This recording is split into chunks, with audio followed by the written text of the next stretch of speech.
प्रश्न है हमारे पास, यदि एक संख्या के बराबर में 42 मल्टीप्लाई 25 मल्टीप्लाई 54 मल्टीप्लाई 135 कॉमा ए की पावर 3 की पावर ए से विभाज्य है तो ए का महत्तम मान क्या होगा। महत्तम मतलब अधिकतम। ठीक है, ये रहे आपके सारे ऑप्शंस।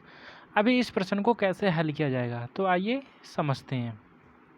तो यहाँ देखो, हमें एक संख्या दी है, ठीक है, जो के है, उसका मान क्या है, ये दे रखा है। ठीक, इसको यहाँ लिख लेते हैं। कितना है, 42 मल्टीप्लाई 25 मल्टीप्लाई 54 मल्टीप्लाई में 135। ठीक है, वो कहता है कि जो ये वाली संख्या है इस संख्या से पूर्ण रूप से विभाज्य है। ठीक है, ए का अधिकतम मान रखना है। तो ये तो ऐसे लिखा हुआ है 3 की पावर ए। ठीक, अभी ये संख्या 3 से कब विभाज्य होगी। ठीक, एक एग्जाम्पल से समझते हैं। अगर मैं यहाँ पर लिख दूँ 3 मल्टीप्लाई में 5 तो बराबर कितना आ जाएगा, 15।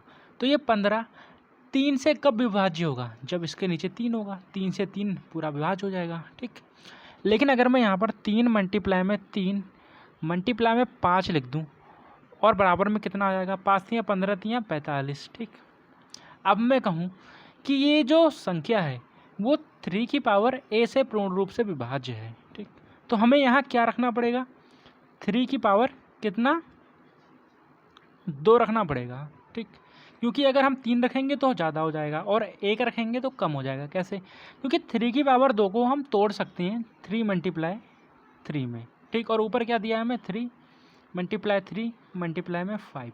ठीक, क्योंकि अगर हम 3 की पावर ज़्यादा रखेंगे तो यहाँ पर एक 3 और आ जाएगा जो कि फिर कटेगा नहीं। ठीक, या फिर अगर मैं इसका मान ए का मान 1 रखता हूँ तो यहाँ से 1 3 को हमें हटाना पड़ेगा। ठीक, लेकिन यहाँ पर हमें अधिकतम पूछा है, महत्तम मतलब अधिकतम। ठीक, तो यहाँ से अगर मैं 3 की पावर 2 रखूँगा तो यहाँ से 3 से 3 कट जाएगा और अब मेरा 5 आ जाएगा। मतलब कि जो ये संख्या है 3 की पावर ए से पूर्ण रूप से विभाज्य हो गई। ठीक, हमें सेम वही इस वाले पद में करना है। ठीक, तो आइए इसको अब हल करते हैं। इसको हटा देता हूँ। समझ गए, समझ में आ गया होगा ना। चलो ठीक है, तो इसको भी तोड़ लेता हूँ। ये कैसे टूटेगा, देखो 42 है ना, इसको तोड़ते हैं। 7 6 42। ठीक है, 7 और 6 को तोड़ दूंगा, 2 और 3। इसकी मल्टीप्लाई करूँगा, क्या आएगा, 42 आ जाएगा। 7 दूनी 14 3 42। ठीक, 25 को तोड़ो भाई, ये तो पापंजे में 25 में तोड़ेगा। ठीक है, 5 की घात 2। इसको ऐसे ही लिख देता हूँ या फिर बेसिक से ही लिख देता हूँ। ठीक, 54 को जोड़ो, 54 को तोड़ने पे कितना आएगा, 9 6 54 होता है। तो यहाँ पर मैं लिख सकता हूँ 3 3 9, 9 दूनी 18, 18 3 54। ठीक है, ये मैंने 54 को तोड़ लिया। अब 135, ये किस में टूटेगा, ये टूटेगा, ठीक है, 5 दूनी में 10, 5 सत्ते में 35। ये होता है 3 का क्यों, मतलब 3 3 9 3 27। देखो अब मैंने क्या किया, एक बार मैं आपको समझा देता हूँ। ये मैंने 42 को तोड़ा है, 42 के गुणनखंड किए हैं ये नीचे। ठीक है,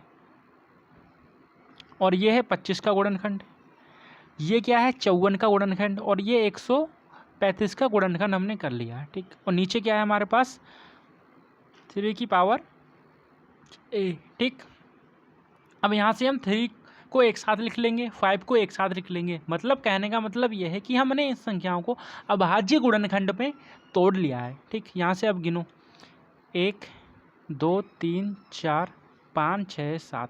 इसको लिख सकता हूँ मैं 3 की पावर में 7।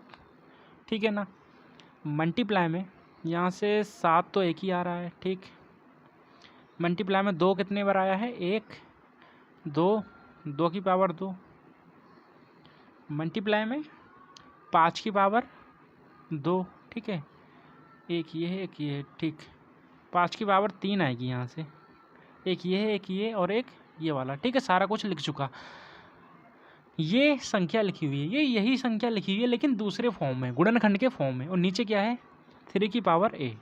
अब देख लो यार, ए का मान हम ऐसा क्या रखें, अधिकतम क्या रखें कि ये जो ऊपर वाली संख्या है ये पूर्ण रूप से विभाज्य हो जाए। ठीक, तो हमें सीधे सीधे दिख रहा है। अगर मैं 3 की पावर में 7 रख दूंगा, 3 की पावर में 7 रख दूंगा तो ये वैल्यू इस वैल्यू से कट जाएगी। ठीक है, कब कट रही है, 3 की वैल्यू कितनी 7 रखने पर, और यह किसका है, ए का मान है, ठीक। और वही हमसे पूछा था, एक ही अधिकतम वैल्यू, तो हमारा आंसर हो जाएगा ऑप्शन नंबर सेकेंड, ठीक है। समझ में आया ना, एकदम बेसिक से बताया, ठीक। धन्यवाद।